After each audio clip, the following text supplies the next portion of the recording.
there's a dope quote by Shirley Chisholm. She was a senator. She said, "Service is the rent we pay here on earth," and that's deep. And I think I try to live by that, to be real, because no amount of money that I can make, I think, will bring the happiness I get when I see a kid smile holding my book, or when I got to sign a book. I'm like, what am I doing signing this book? All right, I'll do it, man. Like, but it's like they see an author, right, that looks just like them.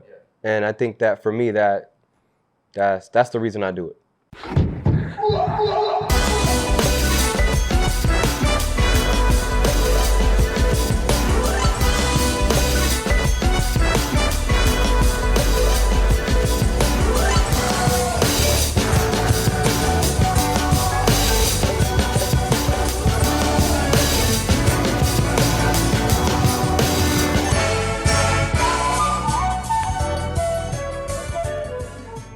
What's going on, everybody? You are now tuned into the smartest guys in the room. It's your boy O. I'm Jeff. And I'm Big Just.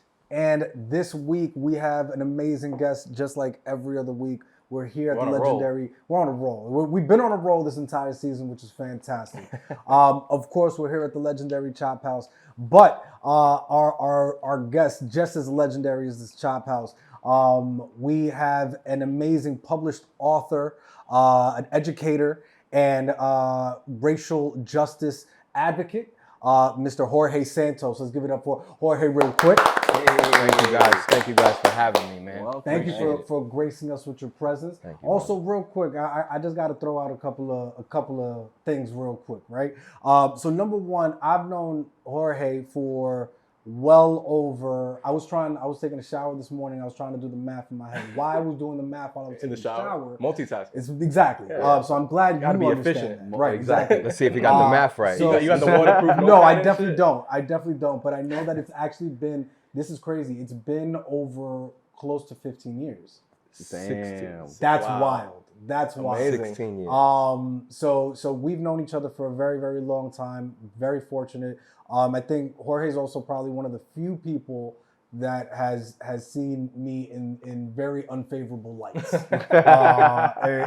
in my lifetime. Here and there. But we won't necessarily get into any of that. But honestly, this is really, really cool. So Jorge, he's a Queens native, now living up here in the Bronx. Yep. So welcome to the Bronx. Even though you've been here for a few years, you invested in the Bronx. So thank you very much for coming uptown. Of course, man. Of course. I love it. As long as I'm in New York, man. Yo, I think that's the key to life, son. It's just being in New York? No, as long as I'm in New York. I As mean, long as I'm in New York? New York, in the Bronx, bro. The keyhole to that is as long as I'm in the Bronx. The keyhole. But the key to life, son, as long as I'm in New York, son. As long as I'm in New York. It's true. Oh, man. Dude, we're super excited about having this conversation. Yeah. We've been talking about this for quite a while, for weeks behind the scenes. So we want to kind of unravel this, but before we do that, I know we gave a quick introduction. I think it'll be awesome if you can give us a little spiel about who you are, where you come from, and then we'll get into the conversation from there. Yeah, like you said, man, a Queens boy, born and raised, and now in the Bronx, and like I said, anywhere, gotta be New York. So I'm a teacher, I'm an educator. I teach math, 11th and 12th grade, special education. I've been doing it for 8 years now, the Kobe year, and published author. I have one book out, Soy Bella, another one coming out, Little Dreamer, which I'm really, really excited about. The illustration is looking fire. Really dope person that's doing it for me.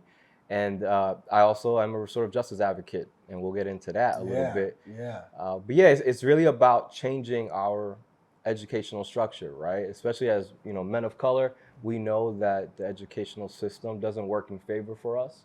Black and brown young men are suspended at higher rates, 3 to 1. So it's like, well, how do we change that? And I advocate on steps to do that through the restorative justice philosophy that I have, and that's the whole restoring racial justice philosophy. And it seems like it's a multi-pronged kind of effort, because you have the educational background.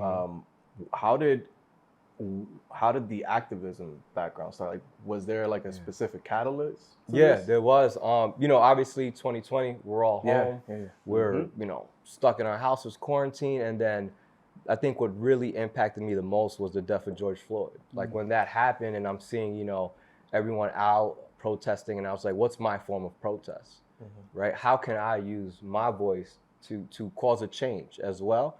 And I started writing, like I, in bed writing, and then I was like, you know what?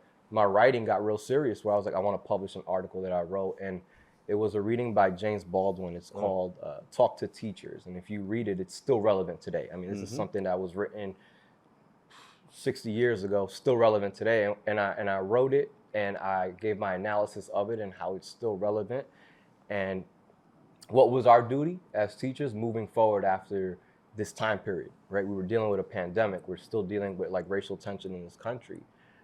And it's like, oh, okay, let's start doing this work, because it opened up the eyes for so many people that weren't aware of it. Now we're aware of it. We live in it every day. But so many people, and you think about the teaching profession, 88% white, right? So then they're not aware of what our students go through. They perpetuate a lot of the racist structures in our schools. And then it's like, oh, now we had that moment, right, in this country where people are like, wow, this is really happening. Seeing that on camera was horrific. And now people are like, oh, I wanna change. And that kind of promoted, like, it went viral. That article went viral for whatever reason. I don't know how it went viral. And the social media, came along with that. People started following me. And then I just started to write more and just continue writing. Like that, for me, it was therapeutic to get me through that time. Is that what got you to start the Restoring Racial Justice platform, or was that something beforehand? No, that's what that was the moment. Right. Okay. That was the moment when I wrote that article. I started it, and I don't know how many followers I had, but I started it, and then people just started finding me on LinkedIn, on Facebook, and all this. And I decided to create a space for dialogue to happen, right? For other educators to join me in conversation, for people who also didn't agree and wanted to learn and maybe expose themselves to something different that they weren't used to. And the philosophy is, and it's a platform, the philosophy is restoring racial justice, and it's because it's restorative justice with a racial equity lens. So it's like understanding that we have a philosophy, which RJ, as I call it, it's community. It's building community, right? What we doing here, that's a philosophy of building community. But then we also have to be aware of the racial impact in our society, because this is America. And then when you take that perspective into it, it's like, oh, if I'm looking at suspension data and I'm at a diverse school, let's say, and I'm seeing that 80% of Black and brown boys are being suspended, and you see why, and you know that doesn't have any impact on their academic ability, like wearing a hat, for example. If we're suspending kids for wearing a hat, it's like, do you really need to do that? Can that rule be tossed? Kids are learning. Do I want to remove them out of the classroom because they're wearing a hat? Things like that. Then it's like, oh, we can reduce it. Yeah. We can reduce the suspension rates by little things like that, and you start tweaking things little by little. And it kind of touches on what you just, that's just a perfect example of how insidious it is. Like you mentioned passively the statistic about teachers, 88% of teachers being white. Like this is where we're watching society's children, right? Like for the majority of the day to make, America function or whatever the hell. But like, think about all these little micro kind of moments that are just like subtly and insidiously affecting your child. Like you mentioned a hat, but like even hair is another example. You're getting suspended for how you wear your hair. I totally went to a school where you couldn't have braids, otherwise you get suspended or you get detention or whatever. But was that because it was a private school or was it a public school? It was a private school, but really it shouldn't matter. Yeah, right? I mean, my braids don't have anything to do with how good I'm at 100%, 100%. I guess I understand that as well, but then I think when you're talking about private schools or colloquial schools like a Catholic school or something like that, there's a reason that you have a uniform. There's a reason like you're in this. There's a regimen that they're trying to get you to follow, because at a certain point they like that system was based off of looking professional, right? Yeah. So to a certain extent, like. You got like you respect that, like, all right, cool, like you go to church. When you go to church, you wear your nice church clothes. It's not like you can wear your nice church braids. You can wear your nice church braids, because yes, we understand that having braids doesn't distract from course. how you're going to learn. It doesn't distract others from how they're going to learn either. But whether or not it looks and it fits within that world that they're trying to build, that's really the question. Fully, I think people are, and these institutions are more well within their right to do these types of things. I think it's more about if you want to attract students like us and the potential of students like us, then you have to kind of and that's the make thing. make the space for that. And I think more so back in the day, I don't know about now so much, but like our parents are going to look at stuff like that. They're walking into a school and they're like, nah, I like how sharp and clean cut these kids look. I want my kid to be in the same situation to start doing this as well. Yeah. Whereas when you go to a public school back in the day, it was kind of free for all. It's whatever you want, you know. It was more like, yo, this public school has the least amount of fights a year, right? So you might as well go here. But you see, all that also kind of just goes back. The education system has changed so much in the past 30 years, right? So like now, where back in the day we had these buildings that housed one high school. You've got a building that exactly it's like you got four schools. It's 4 schools in one building, and each school has a different kind of philosophy, definitely a different approach. Which is charter, a very public, private, which is also very kind of like confusing. I would assume for kids when they're like seeing one group wearing uniform and then the other group is not having to do that. So it's they're getting different types of experiences. I think that the most important thing about schools though is like that's a place where you find your identity, right? And for me, and you guys could chime in, but there are some traumatic experiences that have happened for me, right, in schooling. Yes. Right? Like I'll never forget it. And this is simple. And I went to private school as well. I had a jacket on, man, and this was a fire jacket. Like it was a Nautica. It had Nautica written on it. Naughty on? Right? And it was fire. And I remember being in class and told to take it off. And I said, nah, like it made me feel good. Like I felt cool, right? I was like, oh, I feel good right now. And they kicked me out of class. And I was like, because of a jacket. Yeah. Right? So now I grow up with these experiences and I'm like, I was happy at that moment. Like you could have left me with that jacket. I probably would have done all my work. You could have complimented me on my jacket and you would have been my favorite teacher. Yep. I wasn't bothering nobody either. Right, I wasn't bothering nobody. So it's like little things like that I'm like, yo, we don't have to set up these spaces to be oppressive. They could be liberating.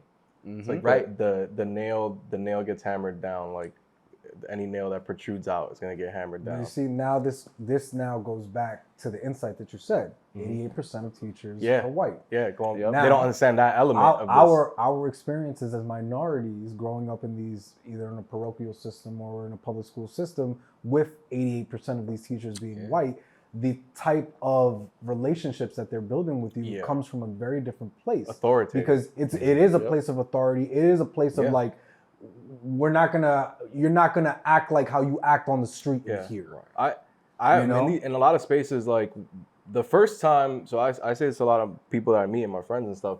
The first time that I had like an interaction with a white person that wasn't in a position of authority, like a teacher, a cop, a lawyer, a doctor, was when I got to college, bro. My first semester, like that was the first time I met a white person that was like, oh shit, you down on your luck just like me, bro. Like that's crazy. Like I could never see it, but like I think that's such an eye-opening thing because we're in New York City, right? Which is supposedly one of the most diverse places that you see. Yet you're not seeing anybody that has the same struggle as you that is like white. Like if you're around these areas, and granted that's for a myriad of reasons, but like that fact alone, only seeing these people in a sense like in this position until you're an adult, like that for me was a formative experience because to your point, like the relationships that we're forming, like it's all from it's like a power dynamic. It's a power struggle. Right. Yeah. And like you mentioned New York City is one of the most diverse cities in the world, right? Yet our public school system is the most segregated. Right? So you have, I'm not surprised, black, brown here, and then you got Long Island out there, predominantly white, but yet majority of the teachers are white that may not even be from the city, that may not understand certain culture. Right? And I think that for me as an educator being in that classroom, it's really dope to be like from New York, understand the culture. When kids say certain jokes and I get it, I'm like, I get it. You know, if I wear a certain outfit, they're like, yo, Mr. Santos, you look mad fly. And I'm like, I appreciate it. You know, and it's like little things like that make that space loving and nurturing. Yeah. Right? Yeah. Or if I see them wearing some dope Jordans, I'd be like, yo, those are dope. Right? Or when they want to get into the debate of who's better, LeBron or Michael Jordan, I'm like, what sneakers you wearing? Yeah. Right? That's it. That's how I close it out. But it's like, if you can't, you know, resonate with what kids like are going through, and just being wholeheartedly honest, right? Yeah. About like, hey, I know today's a bad day because this happened at home. Or you could talk to me about what's going on, right? Sometimes, and we talked about it earlier when we were talking about privilege, right? When you come from a place of privilege, it's hard for you to even identify what some of those kids are going through. When you have it. Yeah. Right. Yep. You know, and then like for us, you know, it may be a little easier when you see a kid down and out and be like, what's going on? You know, and I think like, you know, I do want to give credit to many teachers because it's not an easy profession. And you know, right now I asked you guys to name a teacher, your favorite teacher. You guys could probably name it from first grade.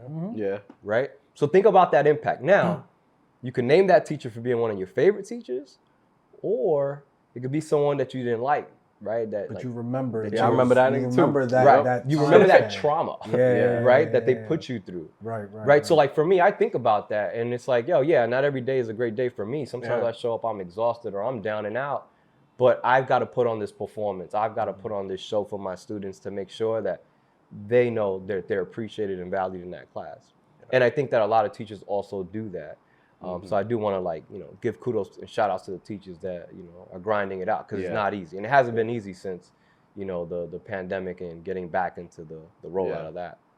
It's, you know, I think we've had this conversation a number of times around educators not being properly compensated for the amount of work that they do and for the amount of responsibility that they have. Yeah. Like you actually you said it earlier. Like they're watching. They're watching society's children. They're watching all society's day. children All day. And inspiring them, and you know all of this stuff. Going further back, so like we spoke about the beginning of the pandemic and that inspiring you to really dig deeper into you know restorative justice in the education system. Go further back than that. Let's do it. What I'm very interested in is knowing, because the plight of being a teacher has always been the same. Yeah. Right. So knowing that.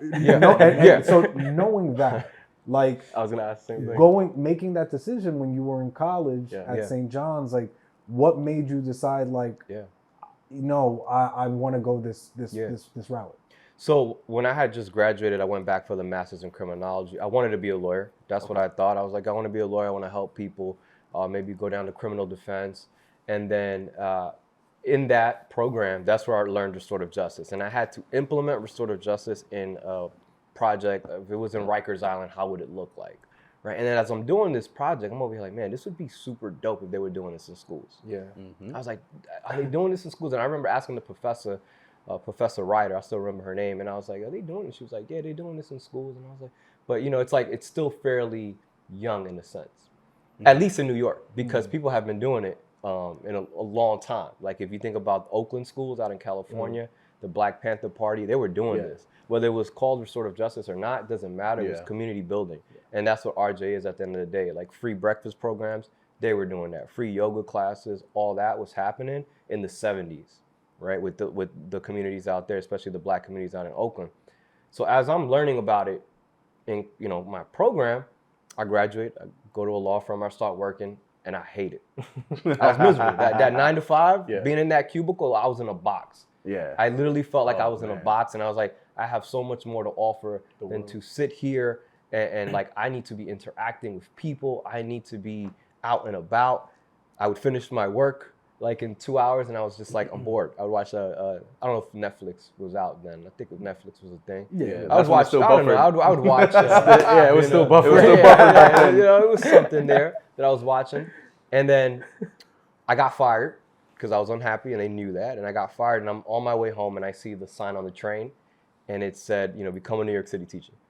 I looked at that sign, and I had a friend of mine, a mentor of mine, one of our fraternity brothers, that always put it in my ear, like, you should be a teacher. You'd be a great teacher.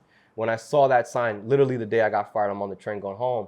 I took that as an official sign, right? Yeah. And there's a quote that says, we don't pick dreams, sometimes dreams pick us.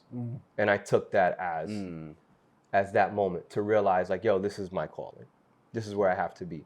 So then got into the program. I did the New York City Teaching Fellows, ended up doing some residency in Bushwick and Bed-Stuy, and ended up teaching in Park Slope.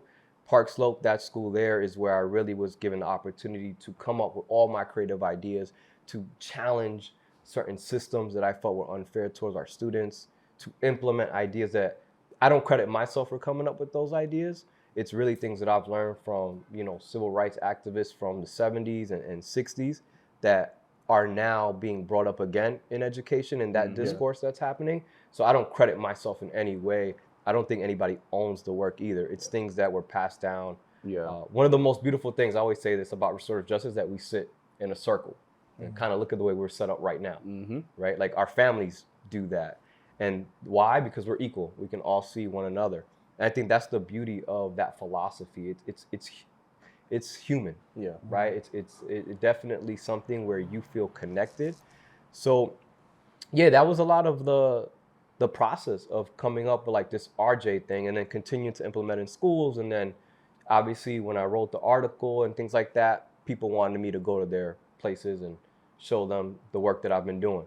And I connected to racial equity because I understood that, hey, there's an injustice, right? It's not equal. Our schools don't have equity. Some kids are coming from this area. Some kids are coming from this, area. So it's like, how do we level the playing field for everyone? And that's where a lot of the work comes from. Yes, I can imagine. Like you mentioned, like some of the stuff is handed off, right? Like they were doing stuff in Cali, like or in Oakland, like free breakfast and free lunch. Right. And you sit here in 2023 and you got people like, bro, I want you to be in debt for your lunch, for your school lunch. You gotta pay for it. I want you to be in debt for your breakfast, right? And if you're not willing to be in debt, then guess what? We're gonna expel you. Yeah. And we're gonna sacrifice your education because you don't got the fucking the chump change just for a fish sticks and a fucking biscuit or something. That to me has always been ridiculous. So like to kind of like expand on my level of ignorance growing up, like I thought that school lunch was free.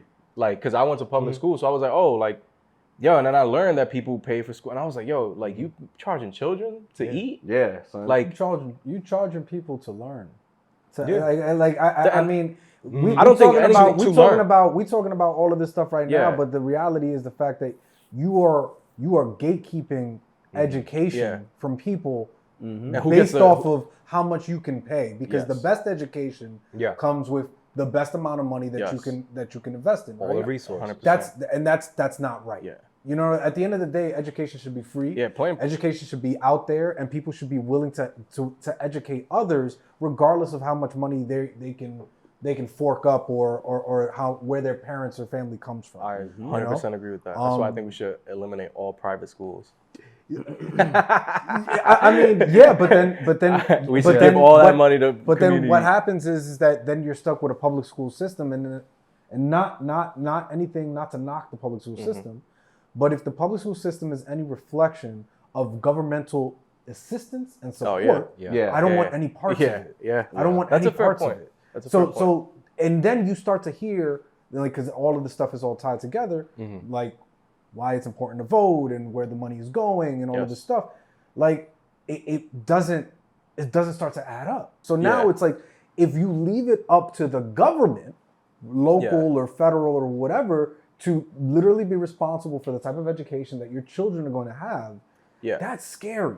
Yeah, that's very scary. In its current form. In its current form, but that current form has been a very long time. Well, it's actively being gutted, bro. That's the problem. But then going back to, and sorry to cut you off, but now going back to the whole idea of why this is completely unequal from a racial standpoint, is because the public school systems in some local governments and some local states is phenomenal. Phenomenal. Yeah. Because of who lives there. Right. Yeah. I think as soon as you remove funding for schools from zip codes and the property taxes, I think that is that's the biggest, in my opinion, and I'm not a fucking expert, but the biggest bottleneck to any change being done is the fact that that's how educational funding gets diverted based on property taxes and like who lives you know where. And that's wild. Like it sucks. I get both sides. Like there's no way that you move to a certain area because you want something for your family. Right. Like, but if it's at the cost of somebody else, then I think that's where people begin to turn perhaps a blind eye. Like, this is at the expense of like a child in Brooklyn or a child in like My Haven or something. Like, I think that's where it becomes a struggle. But I agree. Like, everybody wants the best thing for their kid, and I'm sure you see this every parent teacher conference that you have, every community meeting that you sit down, every like board meeting that you sit down. Everybody has this end goal of like, yo, I just want what's best for my kid. I think the difference is that there's like, and maybe you can shed some light on this, and based on what you've seen, there's like an overreaction or overcorrection, like taking a sledgehammer to an ant. About certain things. Yeah, I think like, and let me add on to this. I think also educators want to be better, right? Because I think everyone wants to grow, just like our students want to grow. Educators also want to grow, and I think that sometimes it is difficult because there's no direction for them, right? There's no setup. There's nothing set up in place for them to exactly. And I think that one of the biggest issues that we have in our country in regards to education is like curriculum looks different everywhere. Yeah. Not only like district, you go to a different school, it's different, right? And I think that there has to be, and I know they did like the standard Common Core stuff, and it's like you have the standards there, but curriculum is still different, and you have to ask yourself, who writes curriculum, right? Because that's powerful. Like, what do you want to teach our children? How do you want to teach it? That's super powerful. And like right now, you know, you think about the state of our country with Florida and things like that, like they're banning books. They're literally banning books, bro. Which is insane. Is and just out of curiosity, is this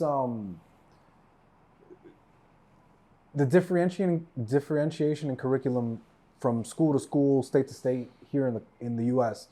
Is that something that's common within education globally as well, or is it that when you go to other countries, and if you don't know, then it's fine. I don't know. Because that's where my mind goes. Is like you look at a country, and granted, China's a communist country, but like you look at a country like China, and I very much believe that their education system is very uniform from top to bottom in every single school.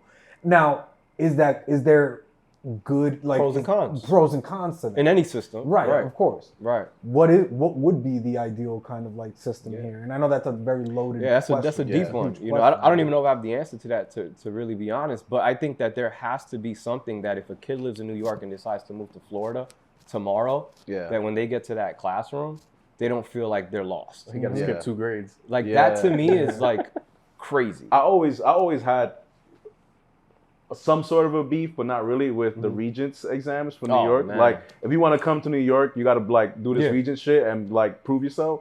Like, okay, I get it. I don't want no idiots here, but at the same time, it's like, bro, like, what is this all for anyway? But that is, I'm glad that you said it in the way that you said it, because that speaks to, again, the condition, like form of like intelligence, like.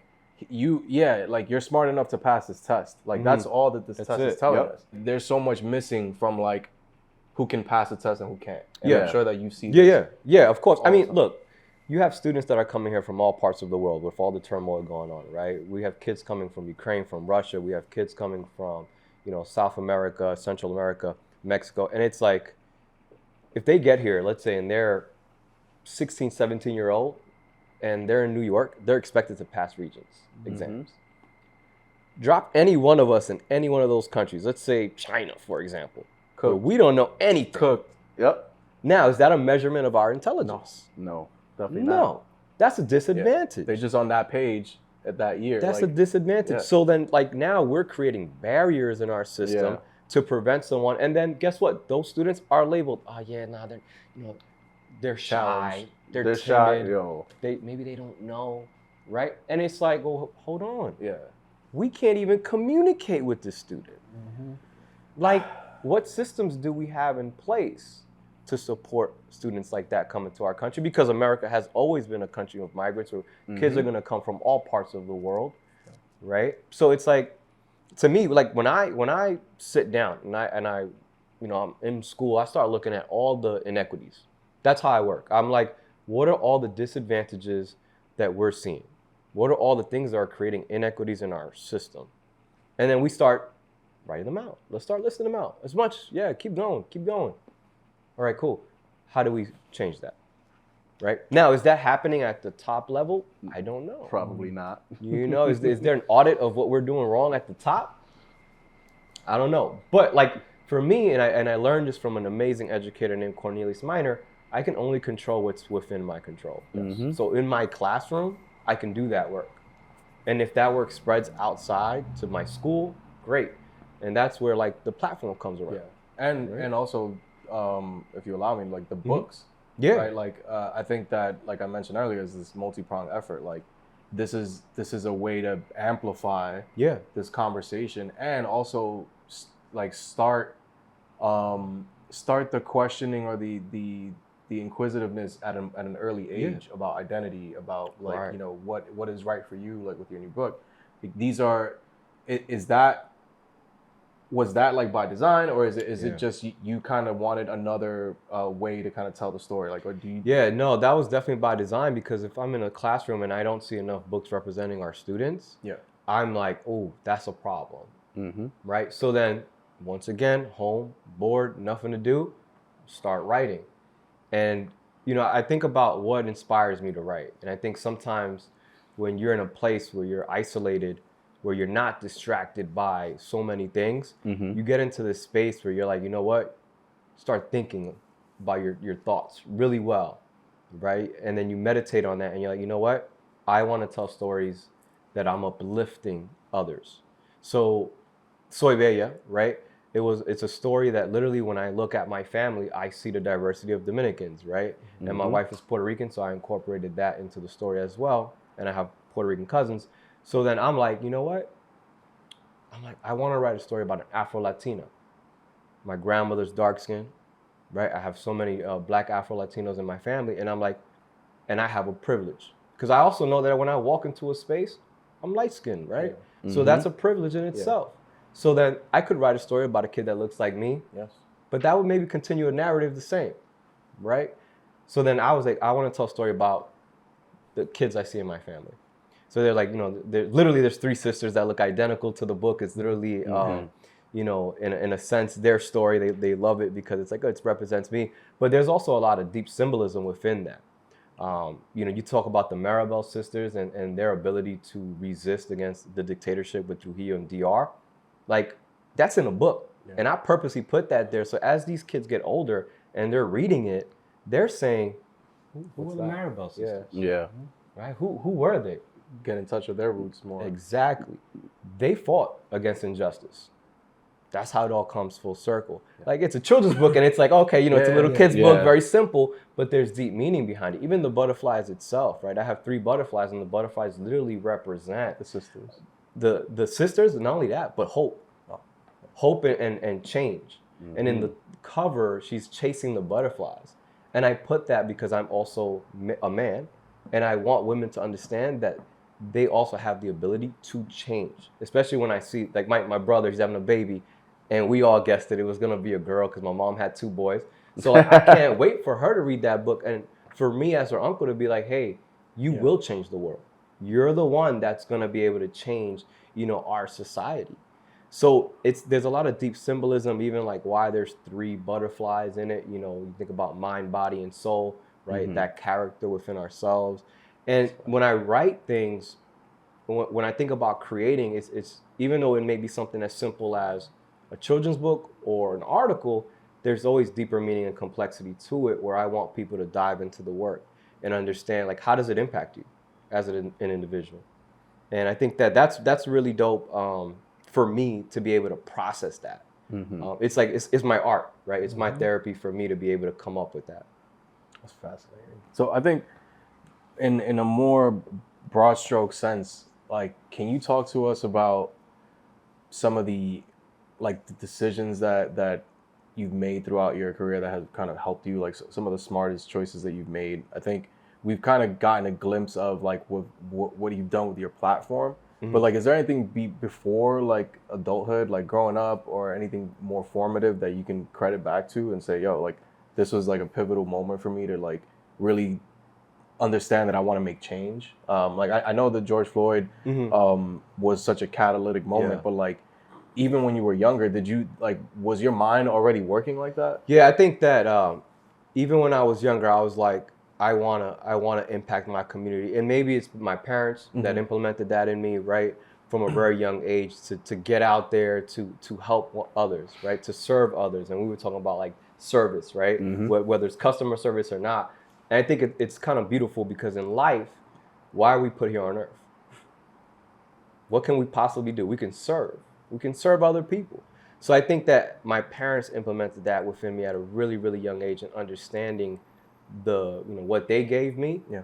And then in the school system, just connecting with like-minded individuals. I mean, I met Oscar 16 years ago, and I love to say Oscar and I think very similar, right? And we've done many things where we impact our community from Voto Latino. Remember when we were doing all that stuff? So it's like things like that I'm like, I love it, man. Yeah. To me, you can't put a price on it. And that's why I guess I became a teacher, because, it ain't the salary. I'll tell you that, but to be able to, I got a call from a student.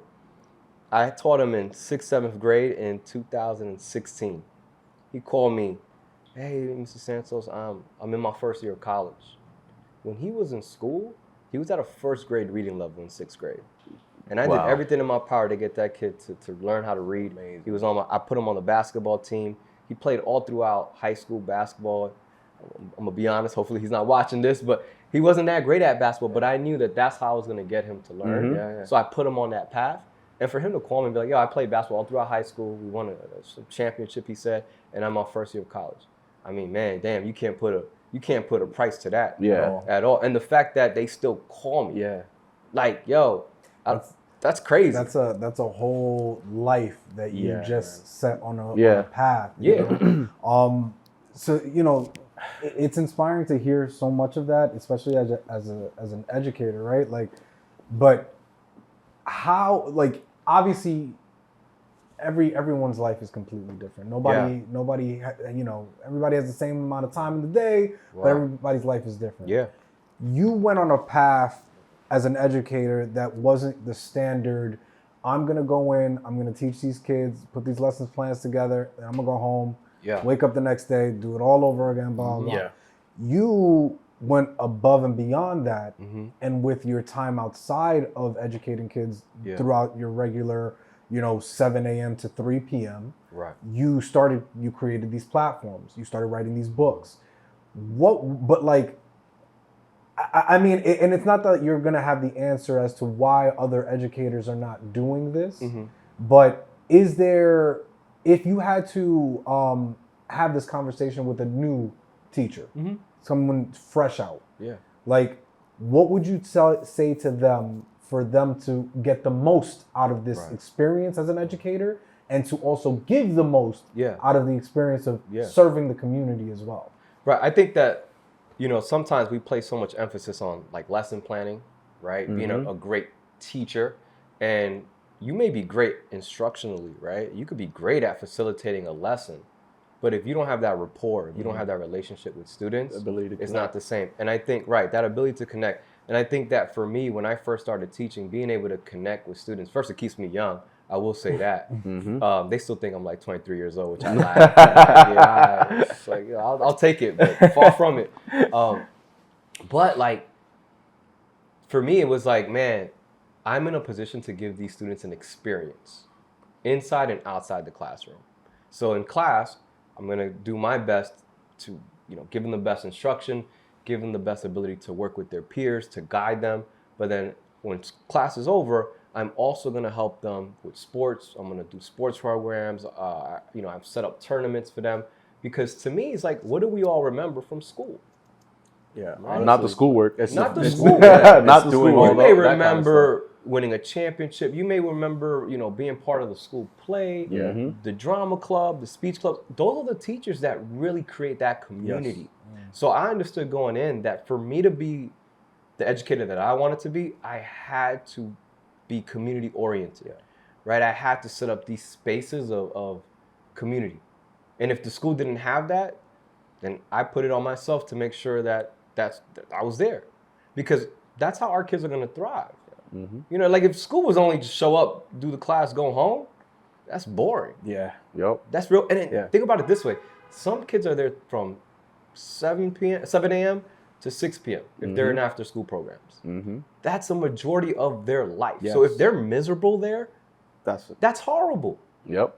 So I'm saying it needs to be more than a holding holding cell for kids. Right. What school is like for the most part in New York City is like just a babysitter with an extra step. Like 5 babysitter. And it's the other thing about it, and you kind of just hit on it, right? It's looking at the education system almost like it's like a prison system, right? Yeah. So, and then going back to all the work that you've been doing in terms of reformative justice, it's like taking this idea and a lot of the idea and the philosophy behind it, does it come from prison reform? I'm asking because for so many years there are groups of people who have been trying to reform the prison system in order to make it so that it's like if you're going to jail, like come back a better person, right? Yeah. Versus going to jail and stripping you from everything, your future, your humanity, and your future, putting you literally in a box, right? So like when you started doing this whole thing, like those were the parallels that I started to draw to it, right? Like you're talking about suspension, I'm going even before suspension, even the detention situations, and how schools treat kids in detention and what they're actually doing. Yes. So to like help them avoid from getting back there. Yeah. How is this not only productive, but how is it also like bettering them just for society at large? Right. And I'll try to answer that from the prison reforms point of view, and also from education. So when we think about harm, right? Because that's what at the end of the day it is, right? We have relationships and we harm people because, our relationship, whether we're strangers or not, we're human beings. So when someone harms you, what do you need to make things better, right? The reason that our prison system doesn't work is because there's no conversations between the people, the victims, right? It is the people versus whoever. And the people is a jury of random people that they selected that are going to be unbiased. But the family or any victim has really no say in the system. Yeah. Like when you think about that, right? So then like when you think about restorative justice, in that, it's like, how do you now prepare the individual who caused the harm and, whoever was harmed to come together, have this dialogue and start to heal. Like a rehabilitation almost. Because there's things that the family is going to need, but also the individual who did it, right? Yes. Because the individual who did it probably has a lot of trauma that they've experienced that caused them to do that harm, right? Hurt people. Yes. Right? So then that's one conversation, which that's a whole discussion. Right now we're talking about, okay, so what does it look like in school? If you build communities, if you have, everyone knows each other. If I harm so-and-so, I as a teacher now can tell that student, hey, you hurt Oscar, you owe Oscar an apology because you were wrong. Let's set it up. Let's set up that conversation. Why? That conversation can only happen because we have a relationship already there. It's called restorative because we're restoring balance to something. I always tell people it's like a balance beam, right? So we're here when everything is good. Someone may say something to you one day that annoys you, and then there's a fight or an argument. Or a teacher may say something, because we're also human too. How do we get back to this balance being here? How do we restore harmony, right? Yeah. So then that conversation happens in circles. That conversation happens with a lot of prep. And I'll give you an example. I had a student who, this is before the pandemic, which is kind of funny because I was wearing a mask when he did this, because I was like, yo, it was crazy. I called it Flugate. Because the kid joked around telling everybody he had the flu, and he started spraying it all over the rails and the door handles. And it was a big deal. Like, this was huge. This is before the pandemic. And I was joking around because I was like, let me put my mask on. I got to solve Flugate. And I was like, I pulled the kid in. Kid was like, nah, man. Like, eventually the kid started crying Because after a while, when you start talking to them about what they did, you have to admit you were wrong. Yeah. Mm-hmm. And that's also how reform works as well. When we think about, there's not enough conversations happening. And it's very similar. Giving a kid detention, there's no conversation. Yeah, it's just a discipline. Mm-hmm. You're putting them away from society. Yeah. Right. Same thing. Same concept, right? We talk about prison school pipeline. A lot of the kids that are in detention being suspended end up in the prison system because that's what you're doing. You're saying this is a society that's okay, we can conform, but you cannot adapt to this, so we're going to exclude you. Mm-hmm. But should we be doing that? Yeah. What we need to do is have conversations with students that are struggling and be like, what do you need?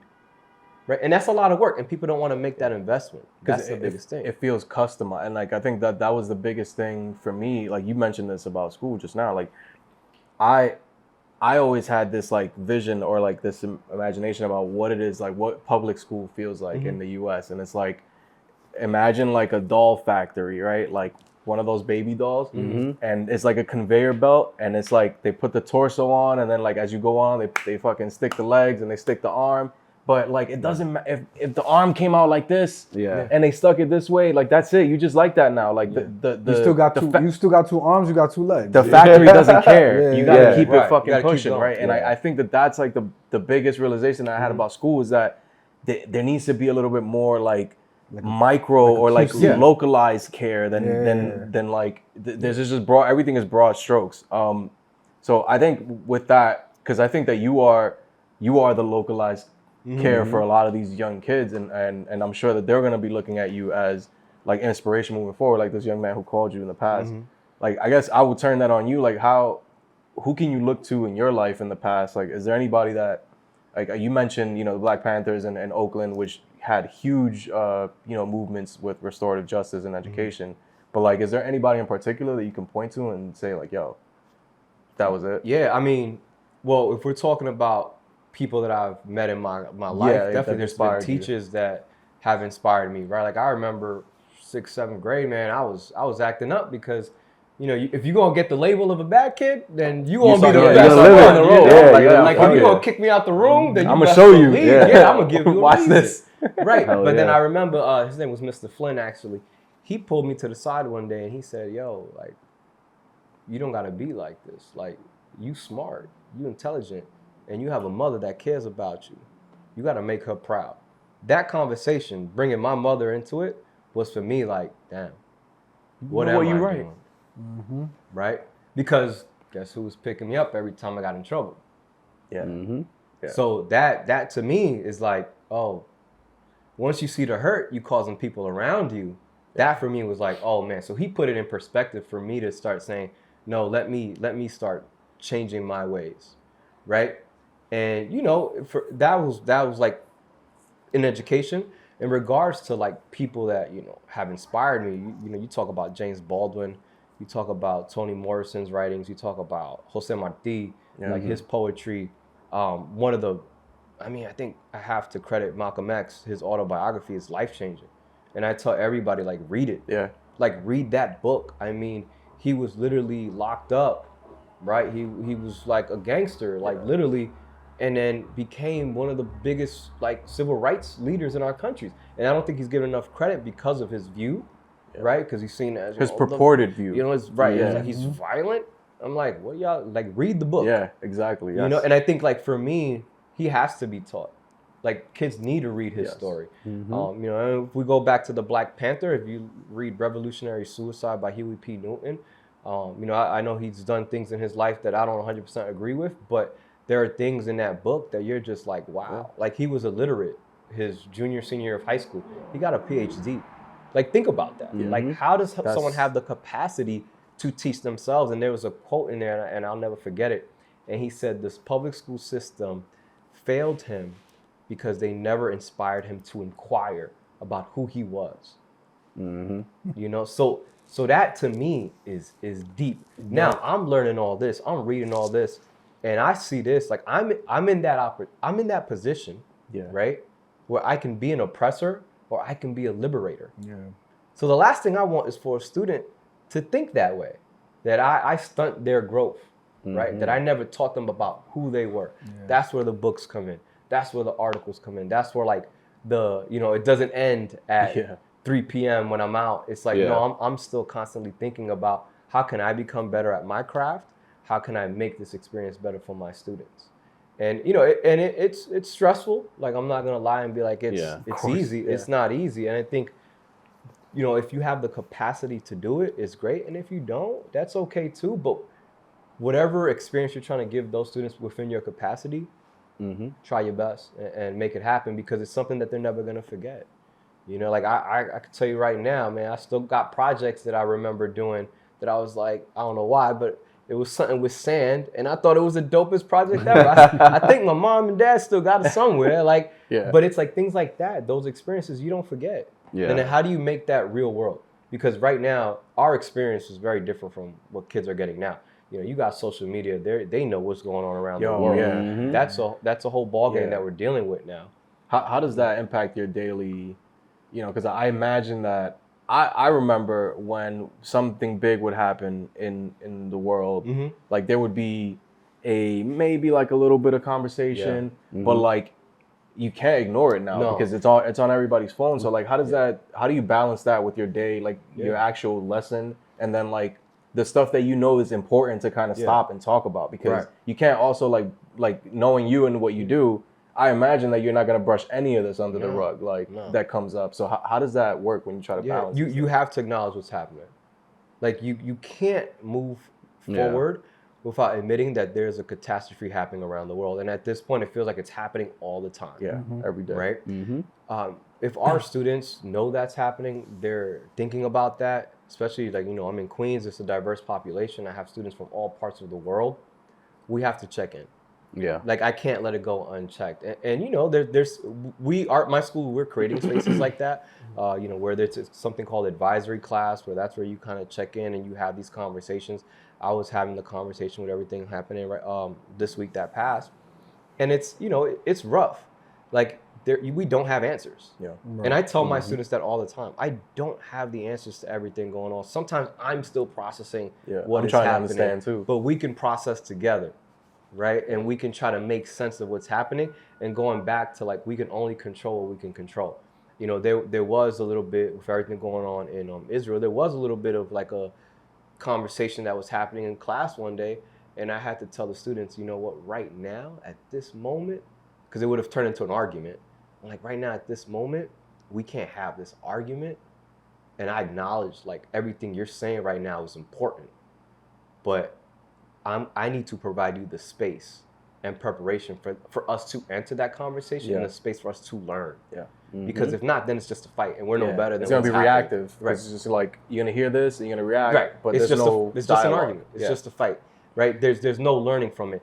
And when I told the students that, they were like, cool. So now I hope that I can create that space for them, where we can invite Muslim, Jewish, Christian students to come into this space, or whoever wants to join this space, and have that conversation in a productive manner where we may not agree, but we can respect one another and learn that we can love each other here, even though the world is out of conflict. Yeah. So the education system is like a laundry list of challenges, right? But what would you say is sort of the biggest challenge for you, whether it's a local or sort of across the board in the whole education system? Like, what's like the biggest challenge you face? I think it's what Jeff said, right? Like, this idea that if you're not ready to move on, you're still getting like pushed through this factory, right? Yeah. So like right now, I'm dealing with students that are really far behind, and I think I've always dealt with that. I think it's a little more after everything that's happened with the whole remote learning situation. Yeah. But kids are really far behind. My wife teaches 3rd grade, and it's like difficult. You have kids that are really struggling to learn how to read, and the schooling systems just don't want us to stop, because it's like, this is all we know. And until we have somebody that says we need to stop and reevaluate our approach, it's just a system that continues spitting out students. And it's unfortunate, and we try our best to do what we can, but I really do think it's that gap. I want to say it's an opportunity gap, not an academic gap, as much as people think it is. Yeah. People think it's an academic gap, it's opportunity. And I think that what happened with the pandemic really showed the inequities of the opportunities people had. Yeah. So if you had a tutor that you could hire on Zoom to come in and help you, you're in my head. I was just thinking about that. Like, but if you have no internet, the general fabric of shit is just like coming apart because you think about the way it's supposed to work. The way it's supposed to work is like I drop you off at school, I get out of work, and you're like at home or like about to be home, and I can help you with your homework, and like that's it. Mm-hmm. But like the reality is, for a lot of people, you're not there when you're working still when they get home from school. Yep. And you can't help them with their homework. Somebody else got to help them with their homework. Yep. You have to rely on so many other external factors. Like, I bet many teachers are saying like, "Yo, I wish I could clone you, son, and like put you all over the place because there's a lack right now, and like it's not just the educational system. It's like society is like evolving right now, and we have not caught up yet to that evolution. When are we gonna pause? Yeah, and take a moment to be like, hey, things need to start really changing for the better of the people. Yes, that's the real conversation that has to happen at a higher level. You know, there's people that are in charge of doing that, so they need to start. Do you when you look back at the last 2-3 years during the pandemic, do you see the remote learning situation as that was a big failure, or do you look at it as like a lot of opportunities there to continue to make this thing better, but like? I think it depends on the students. That's a great question, because that's actually the direction that education's heading in. To be honest, more remote. Because see what's happening is some students learn great remotely. Like we can give them credit. Some students don't. It's like you said, there's no one system that fits kids. There's schools right now that are piloting this remote, and it's working for certain kids. They literally come to school maybe twice a day in person. They do projects around the city, internships. Then they're learning remotely, and it works. Then there's some kids that really need to be in the classroom. Do I think it was a failure? I first want to credit every teacher who was able to literally go through that, you know, brick and mortar school and put it digitally in 2 days. Yeah, that was insane. I still don't know how we did it. Google Classroom and Zoom and all that stuff, how we did it in 2 days is unbelievable. So credit to every teacher out there, because that was something that was just amazing. I don't see it as a failure or a win. I really see it as perhaps as an opportunity for some other students, and for some, they need another system. It's ultimately the way I would say it's sort of like an evolution of education, right? Like not a failure, not anything that was like successful and you know reinvented the wheel, but it's also like we now know it's like, oh shit, we could do this. Like we could teach these kids a whole different way, and it's just as effective. And you're right. It's a way of thinking, because you're right. It's the same logic that you apply to the academic gap. It's like it's not an academic gap; it's an opportunity. Right. So this could also be an opportunity if we adjust it the right way and put people in the places where we know they can succeed. Right. I suppose. And that's the thing. Like even with this specific conversation, I as not an educator look at it as like there's only opportunity, because there will be no pause. There is no pause. There is no pause. So there is like, you just need to, in that moment, you need to take the little trip ups and learn and adjust and adjust on the fly. And like that again is another reason why, like, going back to like just like educators in general should really be compensated for it, because of things like that. Like you even just said it. This is just one facet of the job. Just one facet. Literally. One facet of it. Yeah. Like it just out of curiosity, and this is aside from the conversation around restorative justice, because that's very specific to our kids in the school. What, if any, are there being set up for the educators to support them? Yeah. So I'm not talking about unions. I'm not talking about that, because that's a whole different thing. That's yes, they're trying to look for fair compensation and all that, but providing these educators the tools that they actually need in order to succeed and be better than they even can imagine. And if it doesn't, what would that look like? Or what could that look like? Yeah, I mean, well, there are professional development, you know, where like people are coming into schools working with teachers. I think though the most important thing right now is the mental health of teachers. Like, let's be very, very honest. And I know that right now that's a thing where they are trying to provide support for that, because teachers are feeling anxious, teachers are going through depression, and yet they still are showing up and have to put on this mask, because we can't allow our students to see that, because then it impacts their education. So I think the first priority is the mental health of our teachers. What are the resources that we're getting them? You know, therapy, group support.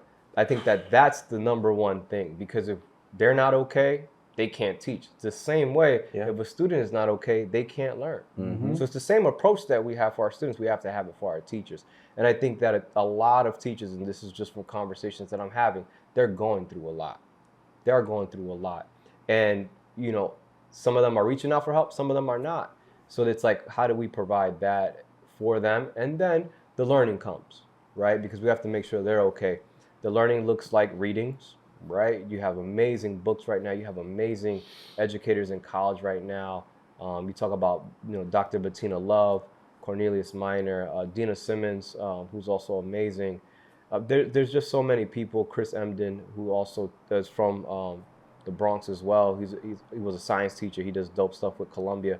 So like, you have amazing educators right now that are writing great books for teachers. So it's like reading, number one. You have to go on this journey. And I tell educators this all the time when I go in and facilitate conversations. It's your journey, right? I can give you resources, but you walk the path. I can't do it for you. I tell the same things to my students. I can extend my hand. You have to take my hand. If you don't, then I can't help you, right? My father always says, help me help you. I tell the same thing to my students, right? So teachers have to help themselves in the sense of like, hey, we live in a world, we were talking about AI, right? We live in a world with unlimited information. Whatever you want to find is out there. So you can educate yourself, and then little by little you become better. And I tell this to teachers that I coach and mentor. Change is not going to come in one day. You're not going to be, you know, I hope that I am the educator that I am today. I hope I am not that educator 10 years from now. I hope I'm way better. Right? That's always the goal, for you to be better. Continuous. Year one, I was a certain way. Year two, I got better. Every year I pick something to get better at. And I you know, I advise teachers to do the same. Don't take on everything, right? Don't try to compare yourself to be someone else. Like, I am who I am. I never tell teachers, try to teach like me and like be relevant to the kids. You know? Be who you are. That's number one. Be who you are. Build those relationships though with our kids. Care for them. Get to know where they're coming from. That's the most important thing. And then every year, just try to get better at something. You know, I think that's my advice to teachers coming into the profession, because every year you're going to get better. I'm trying to formulate this question because it's a multi-pronged, because it's about parents, right? Like, I want to ask you, like, how has your perspective changed on like education, being a father, but also like, what are you hearing from parents regularly? Like, how is that affecting or impacting the way that you are approaching like your lesson plans, or just not just in the classroom, but outside the classroom? Like, I guess I want to hear from both of you, because I imagine that your perspective on education has changed dramatically now, having to like see that, having to worry about what your daughter is like learning in school, that kind of stuff. Like, can you talk a little bit about that? 1,000%. I think it's for me and my experience, it's really been the comparison of how the education experience that I had and the education experience I want her to have. They're not the same. There's a major. It took for me to have a kid and for her to like start going to school for me to understand the major disparity between how curriculums are set up in parochial schools versus how curriculums are set up in public schools. I started noticing, like, I thought I went to Catholic school my entire life. My entire life, first grade to end of high school, it's right like before you, college. Right? And I thought, like, and I'm sure my mom thought that, and every single parent who has their kids in a parochial school thought the same thing. They're getting the best education. That we're paying for this, right? Because you're paying. Then fast forward 20 some odd years later, I have my kid in a parochial school. And this is a conversation me and my wife had to have, like, all right, are we going to put her in public school, save the money, and just have her go through and have that education? Or do we spend the money? Do we sacrifice? We spend the money, we put her in a parochial school because I personally know what that education is like. my wife has played a larger role in figuring out schools and doing the dating game with all those different schools, right? The thing that I started to realize is that public school systems offer, at least here in New York and specifically where I am in Yonkers and Westchester or whatever, they have these extracurricular activities that do not exist in the parochial system. And to the point where I was like, holy shit, even if I was exposed to the things that some of these kids in these public schools, I have no idea where I would be right now. Yo, that's a fact. Because when we're talking about things like programming, and we start talking about like actual like computer programming, you know, and like other activities, whether it's music or whether it's sports or stuff like that, like you start to realize that there are so many schools that do not offer this thing, and it's like, okay, cool. My kid is going to school from, 7:30 in the morning till 2:30 in the afternoon, and then maybe she's in after school, or maybe I have her in a different outside of that school kind of like program so that she can continue her education, help with her homework and stuff like that. But I have to find that, right? Yeah. Whereas it's so amazing I would love if the school day was from 8 o'clock in the morning till 6 o'clock in the afternoon, and it was mixed with this educational curriculum and these extracurricular activities, because that's life, you know? Yeah. And so like I appreciate those school models that really are reflective of what your life is actually meant to be. So I that's why I thought it was very interesting, the conversation about the remote learning and how it works for some kids, because that is life. Like some kids are able to do that balance, play that kind of balancing act. But with that comes like some of those public schools that like you want, those are actually not really public schools. Those are like charter schools. Charters, you know what I'm saying? And it's like, and so like for me, the other things that I would look at too is like class size, like that was the biggest benefit about being in a parochial school, is that that class size is not going to be more than 18 kids. You go to a Catholic school, you got 30 kids in a class. Like how can one teacher throughout an entire day harness all of that attention and also inspire and teach and continue that with 30 plus kids? Like that to me is wild. So then I started looking, that was what did it for me. It was like, all right, cool. It sucks that the Catholic school doesn't have all of these extracurricular activities and stuff like that, but the class size is small. I know that the teacher is going to be focused on my kid, and they're going to develop a relationship. So that was the toss-up that I had to kind of like play, was like, all right, do you want them the maximum exposure, or do you want them, the maximum exposure could potentially come with someone getting lost in the system. Because not every kid is built to have a remote lifestyle or is built to have that kind of like regimented system. I don't know if my kid is one of those kids. I don't, but what I do know is that if in a smaller setting, it's easier for that one-on-one relationship to be had. And for you to deduce whether or not some progress is being made, like exactly. see that tangibly. And as a parent, that's the other piece of it too, right? Like I would hope that a lot of parents in our generation think this way as well, but like we are a lot more involved in the process than our parents were, because like some of us see the shortcomings and see the opportunities, right? And so when you see the shortcomings and the opportunities within education, and your child is the one that's, because you've been through it. You've been through parents it. Have it. Right. Now you're really like on top of it. I think the most difficult thing, and Jorge, I know you can speak a lot more to this, is the change of curriculums, So like when your child does come home, and now you do have that responsibility to help your child, whether it's with one piece of homework or all of it. But if you don't understand what your kid is doing, and 9 times out of 10, that's what's happening, is that these kids are learning things that like I didn't learn math like this. And you have to show it this way. And so like, and then also coming from, and we were talking about this earlier as well, like, you know, we're all different types of people, and having this like perfectionist kind of mind, you got to be very careful, especially as a parent, you know, because kids get overwhelmed. And I'm not an educator, and that was another big thing that I learned having a kid is like, yo, I'm not an educator. I can't do it because I don't have the patience for it. And the way that I explain things, and you know this about me, this about me, the way I speak very matter of fact.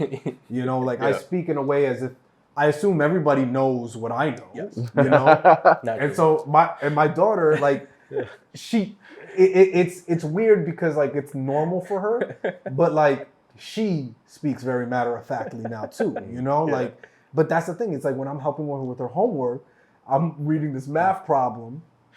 And this is the thing, like she's in second grade and like she's having a math problem and it is a full-on word problem.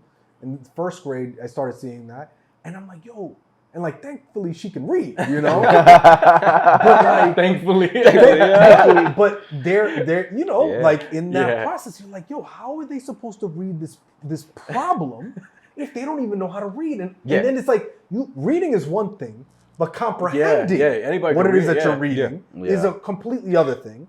And then adding a layer of logic to it is crazy, right?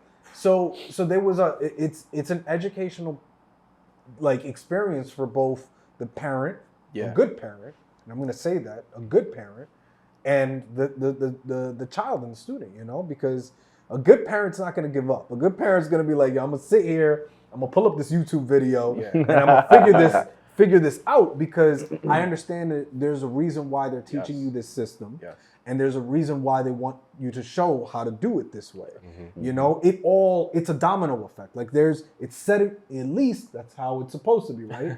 They're setting you up for something that later on down the line, it's going to take everything that you learned back here and you're going to reuse it there. It's the building blocks. It's the building blocks. But then when you look back to the way when we went to school, like 2 + 2, it was 4.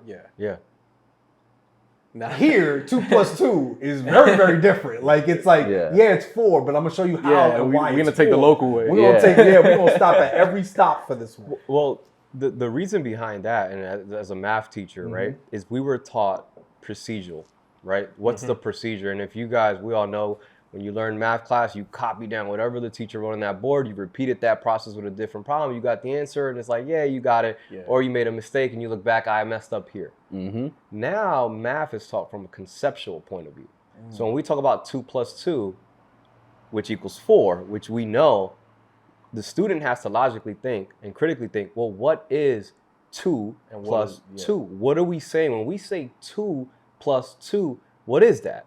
So then you give a kid 2 apples, you have 2 apples here, and you tell them, hey, if you have 2 + 2, what is it? It's 4, right? And then that actually helps with multiplication later on down the road in regards to grouping. And like now you have modules, or models, model examples.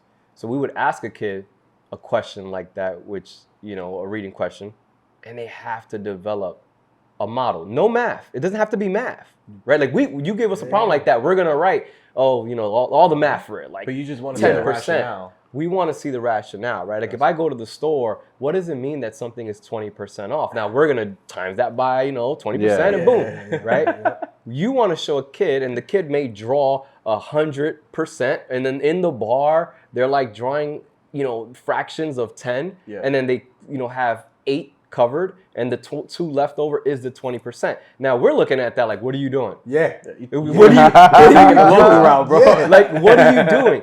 But what they're doing is actually working on critical thinking skills that we found out as we're seeing it another way. We're seeing it taught like that around the world, and we're catching on that it's like students learn through visualizations, right?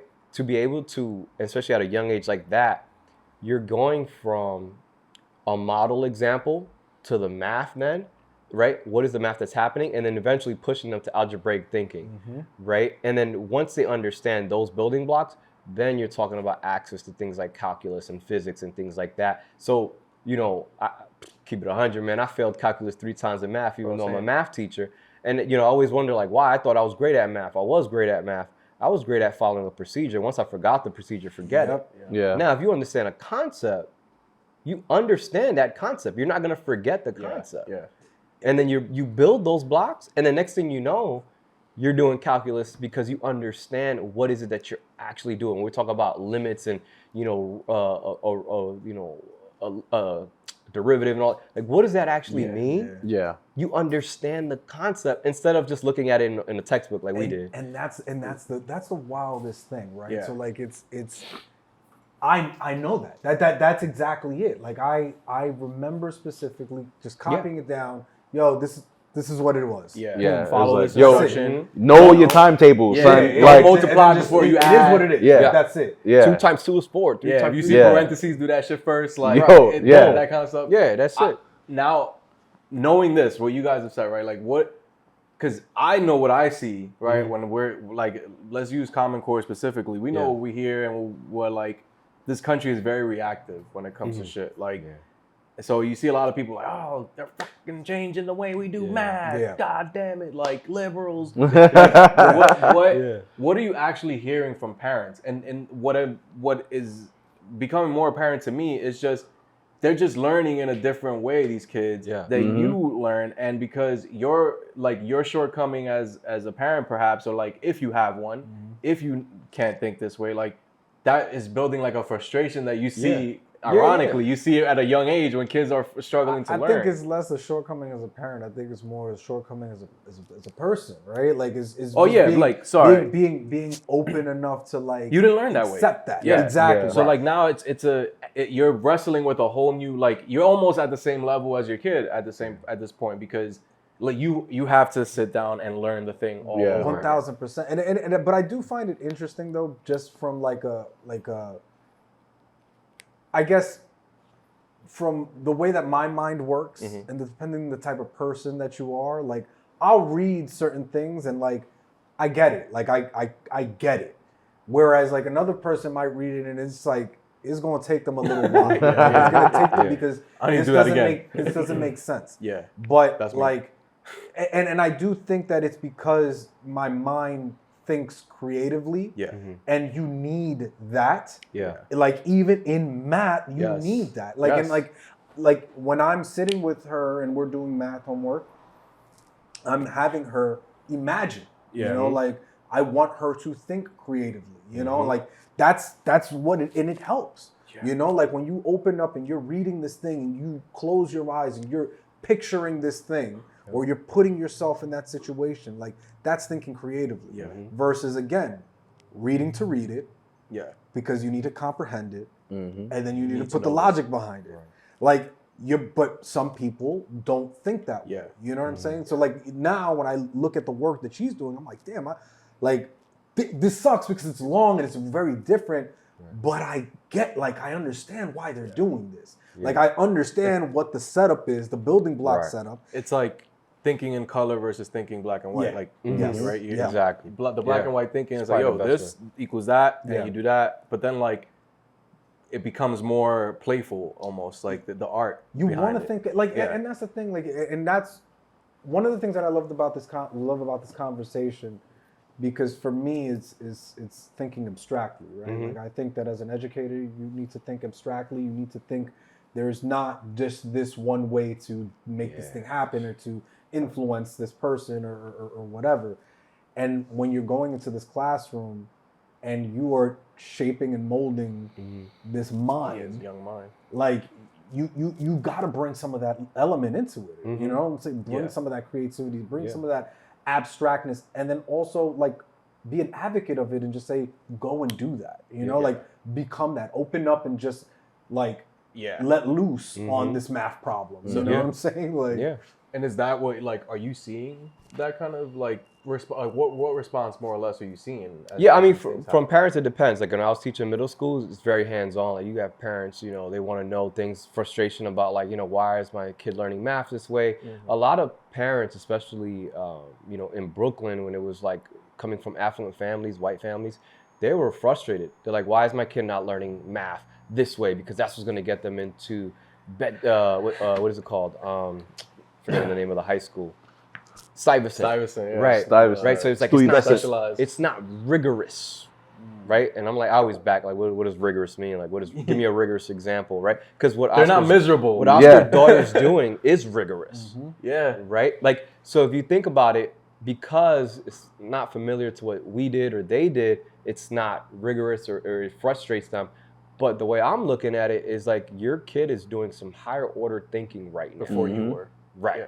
Some real high order, like for Oscar's daughter to be able to process what's said, to then think and have to create a model of what's being asked, and then change that into math. Yeah, we never did that. No. Holding three, like, is a word problem. You're holding at least 3 different pieces of information that you have to like factor into this, like holding back. And then at the high school level, I got juniors and seniors, so the parents are more like, hey, my kid is old enough to start learning what they have to do and doing what they have to do. So the conversation for me really becomes like with the kid. And then obviously I involve parents when like kids are not showing up to school and kids are really slacking. And then we do, we have meetings set up for them. But the parents really put it on the child to be like, hey, like you're old enough to know what you have to do. And it is a team effort at the end of the day, because I've had situations where parent teachers are fully supportive. The kid just not in the right mind state to do things. And we're all here. You have the opportunities, the resources. We are all here. We tell the kids. Yeah. And some of them just don't want to take it. And like I said, you can extend your hand all you want, but you have to take that hand. Take my hand, right? And I think like the older kids get in high school and things like that, that's a situation that happens, right? They become disengaged with schooling. Because if school has been a traumatic place for you growing up, by the time you're ready to graduate, you're like, I'm fed up with this. I'm tired of this. I'm done. I'm going. Right? I'm out. And like one of my fears was with everything that happened with remote learning was that would kids that really fell behind become so disengaged with school that we're going to see dropout rates at a high rate moving forward. So that's something that we're going to, as educators and, the system is going to see. Do we have higher dropout rates, post-pandemic because of this experience where kids were like, school's not important. Look, I did nothing for a year. And some kids say it. I did nothing for a year. So now, will we see that happening? So that's another challenge that we have to keep kids engaged. That's why we have to create those spaces that Oscar was talking about in regards to after school activities, because if they're so disengaged with the classroom, then we better hope we have another space for them to feel like they belong. And that's huge, because if you feel like you don't belong in school, in education, then what's the point of being there? Yeah. What's the point of being there, right? I mean, if you're not valued and you don't feel like you belong in anywhere, right, work included, why are we there? So that's something that we have to think about. How do we provide spaces where students belong? And if they're struggling in the classroom, then you best to have another opportunity for them to shine, whether that's in a sport, a club, whatever that may be. And it seems like showing possibilities is a big part of that. And like, to tie it to your upcoming book, Little Dreamer, like this is kind of like the message within that book, right? Like showing that there are different ways to kind of engage or be engaged. Do you want to talk a little bit more about that? Yeah, man, I'm really excited about Little Dreamer because I think it's an opportunity for us to get into a really deep conversation about how we value people in our society, how we value the jobs and the careers in our community. Well, the character's name, I'll release the character's name. Nobody knows this. Oh, this is a exclusive. And Oscar, it's exclusive. Oscar is gonna love it. His name is Enrique. Hey. And Oscar knows why. And then, so I named him after Enriquillo, which was a Taino cacique. So for me, it was like really dope. Taino, out of the DR, Haiti, Hispaniola. So for me, I named him after that because I always have to have some deeper connection to the story. He's a child that dreams, just like every other kid, but his dreams take him from being a race car driver, mechanic, astronaut, custodian, sanitation. Now, why? Because everyone has a role in our society. And we learned that during the pandemic, right? We think about essential workers, right? Yes. The world could not operate without specific people. Yes. How many of us were ordering food, getting food delivered? The delivery guy was so super important, right? Now, does society value them in regards to like what Oscar's saying about compensation? No, right? We don't pay people what they should be paid in our communities. But that doesn't take away the impact and the role that they have, right? You go to a restaurant, a waitress and a waiter treat you a certain way, it makes you feel good, right? You ever had someone like really host and you're just like, man, like you just give them like, take my money. You're gonna take 25%. Because you made me feel good. That's a fact. And that's what this story's about, right? There are people in our neighborhoods that make us feel good, whether we know it or not. Yes. People, sanitation comes, picks up the trash. We notice when it's not picked up. That's important, right? So to me, it's like highlighting that and understanding that also when these kids graduate, you don't have to be a doctor and a lawyer, And I think that that's a lot of pressure that we sometimes tell our kids, get the high-paying jobs, get this. Yeah. Hey, you know what? Great. If you're happy with that, awesome. If that's what makes you happy and you're doing that, great. But if you're also someone that doesn't make a lot of money, but and you do that to your best ability, right? If you're the best delivery guy, then shout out to you because it's important and it helps a lot of people, because I don't like to cook. So I appreciate that. So this book is really like a homage to the people in our community, the stories that sometimes I feel like professions that we sometimes don't acknowledge, that we forget. And I'm hoping that it creates a discourse among teachers and students for students to go home, ask their parents, what do you do? Right? Whether that's a stay-at-home mom like my mom was, which to me is one of the hardest jobs in the world. It might be that has to right. That's 24 hours. There's no breaks. Right? So I want kids at a young age to go home, start having those conversations with your parents about, who are the people in our community that keep it going. Yeah. So I hope that when that book comes out, hopefully summer, the goal is August, summertime, that it really represents the people in our communities. And I think for me, inspiration comes from like the people in our neighborhood. Like people always ask me, what's my inspiration? I'm literally working on another book, and I was going home from this Mets game one day, and I was going back to the Bronx on a bus, and I saw an individual that was working there, in the concession stands, and I saw them on the bus just like me going back to the Bronx. The difference is I'm going home after having some fun. That individual was working that whole time and now has to do a commute all the way to the Bronx. So I want to highlight that individual story by writing them in one of my books and things like that. And I think that's a responsibility that we all have. And what y'all doing here with this podcast is huge because you're highlighting those stories as well. And it's such a symbiotic relationship with what we're trying to do is exactly that. Like, trying to show that there are so many ways to be brilliant in society, and there's so many ways to impact the people around you. I love what you said. My father is a super. My father was a super for 40 years, and like people will come back to him. Kids that have gone to college, have grown up in the building, because they see him every day. He's outside. They see him every day, say hi, and they'll come back from college and like go see my dad. Like, hey, how you doing? Like, just wanted to. People who don't live there anymore.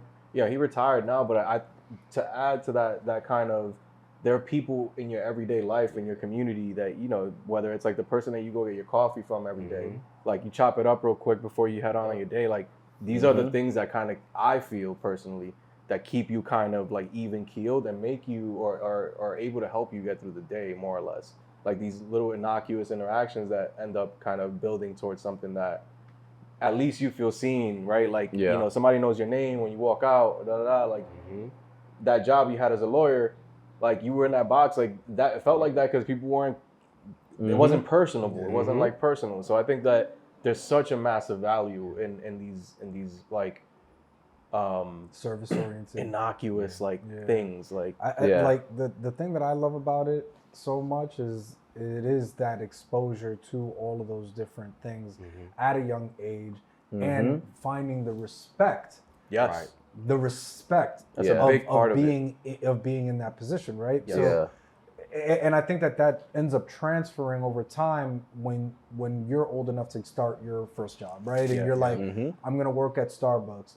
All right, you're not just gonna work at Starbucks. Like you're gonna work and you're gonna be the best at doing that thing, and you're gonna be courteous and because you're in a position of service. And at the end of the day, like your job as somebody who's providing service to somebody else is to provide them something that it's going to make them feel good, And so like, and that's important, like being in service is important, regardless of what it is, whether it is a job working at a coffee shop or, being a construction worker or being a super, like service jobs are important, like I don't know. Like it's like I think that's a conversation that gets lost all the time. Yeah, like I think the act of it, like not just the job, but like the act of service and being of service to people, whether or not it's for money. Like you mentioned this at the top, like there is a virtue in that because there's a fulfillment that comes, like a communal fulfillment. Like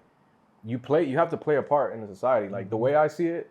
And that's why I phrase the stuff about the kids and teachers that way. Is like the children are ours, bro. Like I think they're everybody's children. We have to kind of play a role into like raising them and making sure that that the future is a right one for them. Like I think that if we took that approach to like a lot of other things in life and being of service, we probably see like the changes that we're longing for here in this conversation. But like you're absolutely right. Being of service is monumental. And we saw it with you. We see it with you in your story, man. And I think that's what, again, just going back to it, like why we were so excited about having this conversation, because you, as an educator, have gone above and beyond, and above and beyond has been in service of the community at large. Yes. Right. You know, like you're supporting not only kids, but you're supporting their parents, and you're supporting other educators as well. Thank you. You know, so like.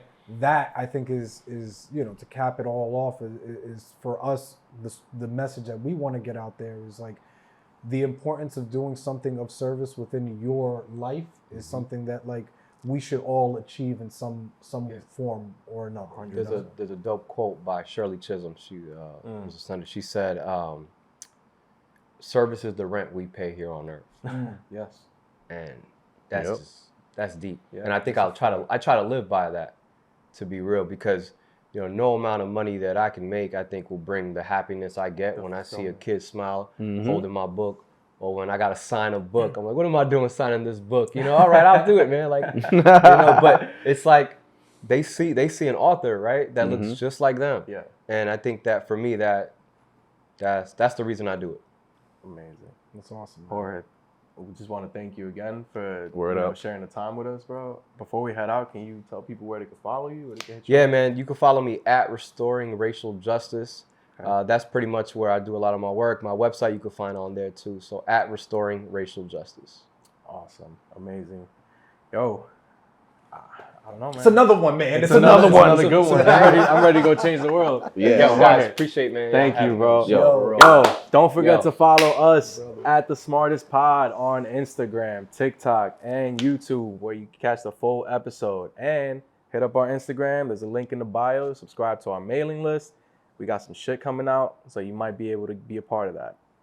Thank you again. I like how you framed that. We got some shit coming out. I got some shit coming out every day. I'm just saying. About to drop some shit. Put your hands on all the engagement buttons. The heart, the like, the subscribe, everything that fucking is an engagement metric. Put your fucking hands on it. We want them to what? Yes. Smash it. Smash it. I hate that phrase, but that's what's gonna fucking feed my kids. Yo, thank you again. We're the smartest guys in the room. We'll see you next episode. Peace.